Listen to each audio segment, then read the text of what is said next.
Hi. Night dinner முடிச்சுட்டு இதெல்லாம் wash பண்ணிட்டு இருந்தேன். நெக்ஸ்ட் வந்து இந்த உப்புமாவுக்காக ஊறுகாய் வேணும்னு சொல்லிட்டு உப்புமா தான் செஞ்சிருந்தேன், சேமியா உப்புமா. அதுக்கு ஊறுகாய் வேணும். ரொம்ப நாள் ஆச்சு இந்த ருச்சி ஊறுகாவை நான் பார்த்து. மாங்காய் ஊறுகாய் ருச்சி ரொம்ப நல்லாயிருக்கும். அப்போலாம் ருச்சி ஊறுகாய் தான் டேஸ்டியாக இருந்தது. அதை தான் ஓப்பன் பண்ணிவிட்டு சாப்பிட ஆரம்பித்தாச்சு.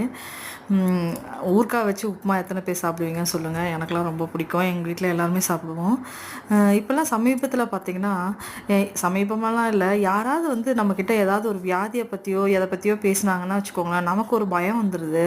நமக்கும் அந்த வியாதி இருக்குமோன்ற ஒரு ஒரு ஃபீலிங் வந்துடுது. நம்ம அதுலேயே ஒரு 2 நாளைக்கு வந்து திங்கிங்லேயே சுற்றிட்டுருப்போம்.